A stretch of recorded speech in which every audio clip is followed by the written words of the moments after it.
الحمدللہ رب العالمین والصلاة والسلام علی سید المرسلین وعلی آلہ واصحابہ اجمعین اما بعد فاعوذ باللہ من الشیطان الرجیم بسم اللہ الرحمن الرحیم لو انزلنا هذا القرآن على جبل لرأيته خاشعا متصدعا من خشیۃ اللہ صدق اللہ العظیم۔ مقدس قرآن اتنی بابرکت اور اتنی باعظمت ہے کہ قرآن مقدس نے فرمایا لو انزلنا هذا القرآن على جبل، اگر میں اس قرآن کو پہاڑ پر اتارتا لرأيته خاشعا متصدعا من خشیۃ اللہ، تو تم دیکھتے کہ اللہ کی خشیت سے وہ پہاڑ ریزہ ریزہ ہو جاتا۔ آپ سوچیں کتنی اس کی عظمت ہے، کتنی اس کی عظمت، کتنی رفت ہے کہ پہاڑ اس کی عظمتوں کے بوجھ کو برداشت نہ کر پاتا، لیکن خدا نے کرم فرمایا کہ اپنے محبوب کے قلب اطہر پر نازل کیا کہ آج مسلمان کے بچوں کے دل پر قرآن مقدس منقوش ہیں حفظ کی شکل میں، اور ان کے جسم میں لرزہ بھی نہیں ہے۔ اللہ خاص فضل فرمائے اور کرم فرمائے تمام حفاظ پر کہ قرآن مقدس کی آیتوں کو محفوظ بھی رکھیں اور اس پر عمل بھی کرتے رہیں۔ رمضان المبارک کا مقدس مہینہ آ رہا ہے، قرآن مقدس کی تلاوت کئی ایک طریقے سے، کچھ لوگ تو تنہا پڑھتے ہیں، کچھ لوگ مجمع میں بیٹھ کر پڑھتے ہیں، کچھ تراویح کی شکل میں سماعت کرتے ہیں۔ بڑا ولولہ، بڑا جوش، بڑا جذبہ ہوتا ہے قرآن مقدس کے پڑھنے کا، سننے کا۔ اللہ تعالیٰ اور اضافہ فرمائے۔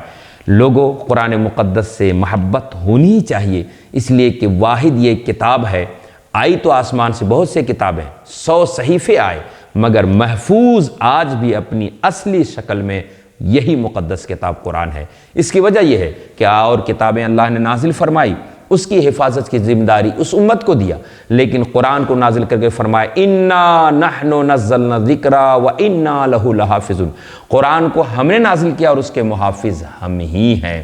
اس لیے کوئی اسے چاہ کے بھی ضائع نہیں کر سکتا۔ اللہ رب العزت اس کے درجات کو بلند سے بلند تر فرمایا ہے۔ اب قرآن مقدس کی بات جب آتی ہے تو معاملہ آتا ہے اس کی تلاوت کا۔ یقیناً قرآن مقدس کی تلاوت میں کہ تعلق سے بخاری شریف حدیث اللہ کے رسول صلی اللہ علیہ وسلم نے ارشاد فرمایا کہ بندہ جب قرآن مقدس پڑھتا ہے تو ایک حرف کا ثواب ایسا ملتا ہے جو 10 کے برابر۔ پھر نبی فرماتے ہیں وَلَمْ أَقُلْ، میں نہیں کہتا کہ الف لام میم حرف بل الف حرف و لام حرف و میم حرف۔ سن لو، قرآن مقدس کے ایک حرف پڑھنے سے ایک ایسی نیکی ملتی ہے جو 10 کے برابر ہے، لیکن یہ نہیں میں نہیں کہتا کہ الف لام میم ایک حرف ہے اور 10 ہی نیکی ملے گی، نہ۔ فرماتے ہیں الف ایک الگ مستقل حرف ہے، لام ایک الگ حرف ہے اور میم الگ حرف ہے۔ یعنی کیا مطلب؟ جس نے الف لام میم پڑھا، سرکار مدینہ فرماتے وہ 30 نیکیوں کے برابر اجر و انعام پائے گا۔ عزیزو، لیکن یہ انعام اور اجر اتنا بڑا ہے تو آسانی سے ملے گا نہیں۔ کیسے سے آسانی سے نہیں ملے گا؟ آسانی سے اس لیے کہ اتنا بڑا انعام ہے تو اس کو جب تک اس طرح نہ پڑھیں جیسا کہ نازل کرنے والے خدا نے فرمایا۔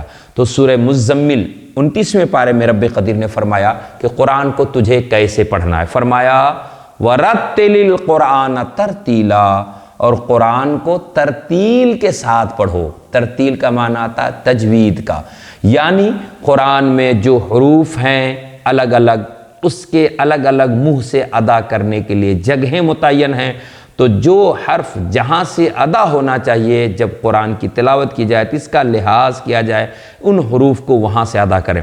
تو اب ہمیں اس کی برکت یقیناً ملے گی، لیکن ہمیں اس کا احترام کرتے ہوئے یہ اہتمام کرنا چاہیے کہ ہم تلاوت کریں تو یہ خیال کریں کہ کون حروف کہاں سے ادا ہو رہے ہیں۔ تو اس سال رمضان آنے سے پہلے میں بڑے ادب سے اپنے تمام احباب سے، تمام اہل اسلام سے گزارش کرتا ہوں کہ قرآن مقدس کے زیادہ پیجز پڑھنے، زیادہ پارے پڑھنے کی طرف توجہ نہ دے کر صحیح پڑھنے کی طرف توجہ دیں، ایک بات۔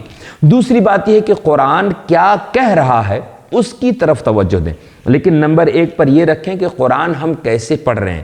کہیں ایسا تو نہیں کہ ہم جیم میں اور ذال میں فرق ہی نہیں کر پا رہے ہیں، کہیں ایسا تو نہیں کہ ذو میں اور زے میں ہم فرق ہی نہیں کر پا رہے ہیں۔ لہٰذا یہ خیال بے حد ضروری ہے کہ قرآن مقدس کی تلاوت کرنے میں ہم زیادہ پاروں اور زیادہ ختم کی طرف توجہ نہ دے کر قرآن مقدس کو صحیح پڑھنے کی طرف توجہ دیں۔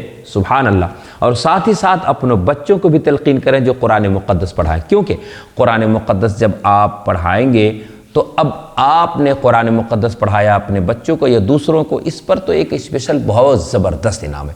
اللہ کے رسول صلی اللہ علیہ وسلم ارشاد فرماتے ہیں کہ جس نے قرآن پڑھا، من قرأ، قرآن جس نے قرآن پڑھا، البس والدہ تاجن یوم القیامہ ضوءہ احسن من ضوء الشمس۔ نبی فرماتے ہیں جس نے قرآن مقدس پڑھا اس کے والدین کو قیامت کے دن ایسا تاج پہنایا جائے گا جس کی روشنی سورج سے بھی اچھی ہوگی۔ آپ ذرا سوچیں، سورج کی روشنی سے بھی اچھی روشنی اس تاج کی ہوگی جو قرآن پڑھنے والے کے ماں باپ پر کو پہنایا جائے گا۔ اب آگے نبی فرماتے ہیں صحابہ سے، فما ظنکم من عمل بہ، اے صحابیوں بتاؤ جب یہ پڑھنے والے کے ماں باپ کو انعام ملنا ہے تو پھر جو خود پڑھ کر عمل کرے گا اس کے بارے میں کیا خیال ہے؟ یعنی اس کا مرتبہ اور بھی بلند و بالا ہوگا۔ اس لیے میں التجا کرتا ہوں کہ قرآن مقدس کی فضیلت ضائع نہ کریں، اس کی تلاوت کی برکتیں ضائع نہ کریں، خود بھی تلاوت کریں اور اپنے بچوں سے بھی کرائیں، مگر اس بات کا خیال رکھیں کہ تجوید کے ساتھ قرآن مقدس کی تلاوت کا اہتمام کریں۔ اگر آپ کو لگتا ہو کہ قرآن مقدس کی تلاوت تجوید کے ساتھ کرنا انتہائی مشکل ہے تو آپ مدرسہ مدینۃ العلم سے رابطہ کریں، اور اللہ نے آپ کو توفیق دے کوئی بہترین قاری سے رابطہ کریں۔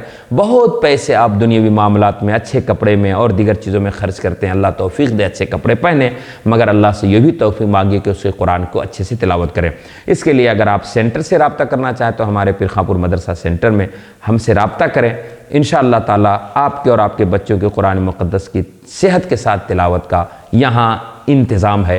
پروردگار عالم ہمیں اپنے مقدس قرآن کے احترام کی توفیق دے، اس کے احکام پر عمل کی بھی توفیق دے، اور اس کو صحت کے ساتھ تلاوت کرنے کی ہمیں اور ہمارے بچوں کو توفیق عطا فرمائے۔